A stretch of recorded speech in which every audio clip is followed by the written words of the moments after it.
మహాదేవునికి అన్నంతో అభిషేకం చేస్తే ఎలాంటి ఫలితం వస్తుందో ఈ వీడియోలో తెలుసుకుందాం. ఈ వీడియోలో మీరు ఫుల్గా చూడండి. ముందుగా అయితే నా వీడియోలు చివరి వరకు చూసి దయచేసి లైక్ చేయండి. మీరు లైక్ చేయడం వల్ల ఈ వీడియోలు మరికొందరికి వెళ్తాయి కాబట్టి దయచేసి లైక్ చేయవలసిందిగా కోరుకుంటున్నాను.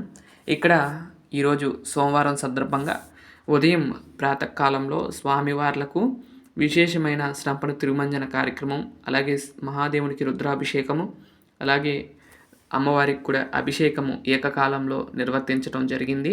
పాలు, పెరుగు, తేనె, కొబ్బరి నీళ్లు, పంచదార వివిధ ద్రవ్యాలతో ఆ స్వామికి ఈ యొక్క అభిషేక కార్యక్రమం అంతా కూడా పూర్తయినది. ఆ తర్వాత మహాదేవునికి అన్నాభిషేకాన్ని చేయటం జరిగింది. ఇన్ని ఉండగా అన్నంతోనే ఎందుకు అభిషేకం చేయాలి అంటే కనుక, ఈ అన్నాభిషేకం చేయటం వల్ల ఏంటంటే కనుక మనం వచ్చే సంవత్సరం దాకా అన్నపానాలకి ఎటువంటి లోటు లేకుండా మహాదేవుడు మహాదేవుణ్ణి ప్రార్థిస్తూ ఈ యొక్క అన్నాభిషేకాన్ని చేస్తాము. శివలింగం అంటే కనుక పానవట్టం పార్వతీదేవి, లింగాకారం శివుడు మీ అందరికీ కూడా తెలుసు. అలాంటిది అమ్మవారికి అయ్యవారికి ఏకకాలంలో అన్నాభిషేకం చేయటం వల్ల అమ్మ కూడా చూస్తుందంట.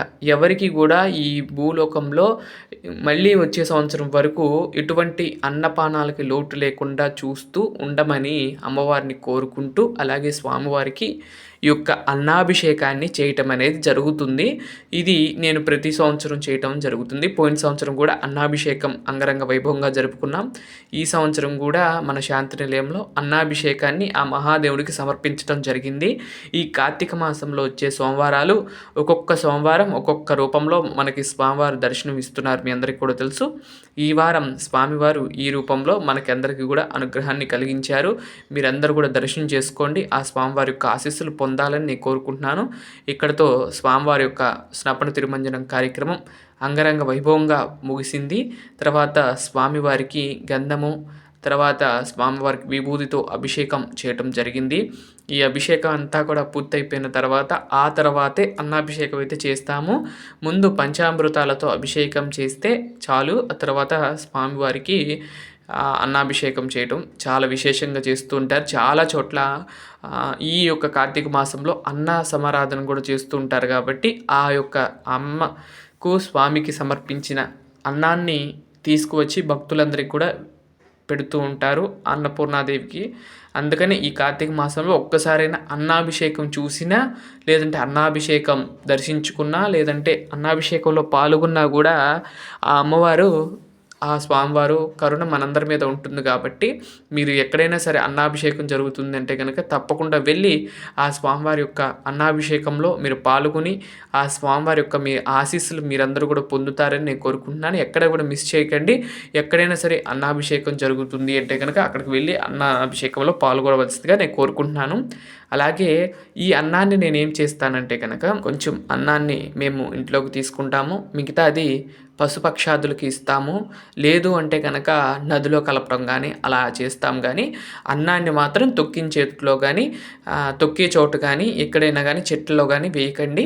ఆ అన్నాన్ని చక్కగా మీరు తింటే తినచ్చు. ఇంట్లో శివలింగం అనుకోండి, చక్కగా అన్నాన్ని ఒక అరకిలో అన్నం వండుకోండి, చక్కగా కొంచెం అభిషేకం చేసుకోండి, ఆ అన్నాన్ని స్వీకరించండి, చాలా బాగుంటుంది.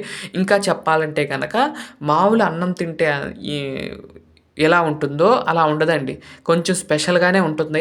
ఎందుకంటే ఆ మహాదేవుడు స్వీకరించింది అభిషేకం చేసిన స్వామివారికి చేసిన అభిషేకం చేసిన అన్నము తీసేసిన తర్వాత దాంట్లోకి ఒక ప్రసాదం కింద మారిపోతుంది. కాబట్టి ఆ ప్రసాదాన్ని స్వీకరించినట్లయితే మనందరికీ కూడా ఆరోగ్యాలు బాగుంటాయి. మళ్ళీ వచ్చే సంవత్సరం వరకు అమ్మవారు లేదా స్వామివారు ఈ యొక్క అనుగ్రహం చేత అన్నానికి ఎటువంటి లోటు లేకుండా చూడమని ఆ మహాదేవుని కోరుకుంటూ ఈ యొక్క అన్నాభిషేకాన్ని నేనైతే నిర్వర్తించడం జరుగుతుంది. 2 ఏళ్లుగా ఈ యొక్క అన్నాభిషేకాన్ని చేస్తున్నాను. మీరు కూడా చేసుకోండి. చేసి ఆ మహాదేవుడి యొక్క ఆశీస్సులు పొందండి. అంటే నేను భారీ ఎత్తున చేయమంటలేదు, కొంచెం ఒక గుప్పుడు మీరు అన్నం వండుకుంటారు కదండి, ఆ అన్నంలోనే గుప్పుడు తీసుకుని ఆ లేదు అభిషేకమే చేయవలసిన లేదు, స్వామివారి దగ్గర పెట్టి ఆ అన్నాన్ని నివేదన తీసుకున్నా చాలు అన్నాభిషేకం చేసిన ఫలితం వస్తుంది కాబట్టి, లేదు అంటే గనక ఈ వీడియో చూసిన వారందరికీ కూడా నేను ప్రార్థిస్తున్నాను. ఈ వీడియో చూసిన వారందరికీ కూడా అన్నాభిషేకం చేసుకున్నంత ఫలితాన్ని ఆ మహాదేవుడు మీ అందరికీ కూడా కలిగించాలని నేను మనస్ఫూర్తిగా కోరుకుంటున్నాను. ఈ వీడియో చూసిన వారందరికీ కూడా ఆ మహాదేవుడి యొక్క అనుగ్రహం ఉండాలని నేను మనస్ఫూర్తిగా కోరుకుంటున్నాను. ఇక్కడ ఫస్ట్ మందార పువ్వు పెట్టాను. ఆ తర్వాత మొత్తం కూడా కవర్ అయిపోయిందని చెప్పి నేను తీసేయటం జరిగింది. చూసారా? అంటే అన్నాభిషేకం తర్వాత అలా ఇంకో పువ్వు పెట్టాను. ఆ పువ్వు కూడా కొంచెం పెద్దగా అనిపించింది. అంటే మొత్తం కూడా అన్నం కనపడుతూ ఉంటే బాగుంటుందిగా అన్నట్లు. మనం ఎంతండి అంగుళమే ఉంటుంది కదా, అంగుష్టం మాత్రమే కాబట్టి మనం చిన్న లింగం కాబట్టి కొంచెం ఎక్కువ పట్టదు అన్నము. ఒక గిద్దెడు అలా అయితే సరిపోతుంది అన్నము. దాంతో అన్నాభిషేకం చేసుకుని అన్నాన్ని మేమైతే స్వీకరిస్తాము. ఈ యొక్క కార్తీక మాసంలో ఈ యొక్క విశేషమైన పూజా కార్యక్రమాలు కనుక మహాదేవునికి చేసుకున్నా లేదంటే ఎక్కడన్నా అభిషేకం జరుగుతున్నా అక్కడ మనీ కట్టినా చాలండి. అది అన్నాభిషేకం చేసిన మనకి ఫలితం వస్తుంది కాబట్టి చాలా ఆలయాల్లో ఈ యొక్క కార్తీక మాసంలో అన్నాభిషేకాలు చేస్తారు, బిల్వార్చనలు చేస్తూ ఉంటారు. మరికొందరైతే విభూతితో అభిషేకం చేస్తుంటారు. రకరకాలుగా అభిషేకాలు చేస్తూ ఉంటారు. ఈ యొక్క కార్తీక మాసంలో స్వామివారాలు చాలా విశేషంగా అన్ని ఆలయాల్లో చేస్తారు. అలాగే మన శాంతి నిలయంలో కూడా మహాదేవునికి ఈ యొక్క అన్నాభిషేకాన్ని నిర్వర్తించడం జరిగింది. ఎలా అనిపించింది అభిషేకం ఏంటనేది కామెంట్ చేయండి. మీకు ఈ అభిషేకం నచ్చిందా? నచ్చితే కనుక లైక్ చేయండి, షేర్ చేయండి, సబ్స్క్రైబ్ చేయండి. ఆ మహాదేవుడి యొక్క ఆశీస్సులు మీ అందరి మీద ఎల్లప్పుడూ ఉండాలని నేను మనస్ఫూర్తిగా కోరుకుంటున్నాను. ఆ స్వామివారిని మీరు కూడా దర్శనం చేసుకోండి.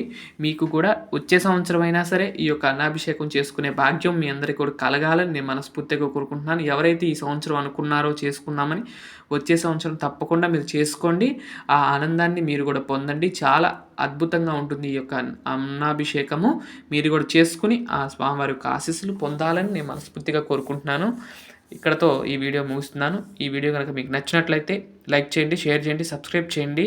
ఆ మహాదేవుడికి ఇస్తున్న కర్పూర దివ్యమంగళ నీరాజనాన్ని కళ్ళకద్దుకుని ఆ స్వామివారి ఆశీస్సులు పొందాలని నేను మనస్ఫూర్తిగా కోరుకుంటూ ఓం నమో వెంకటేశాయ.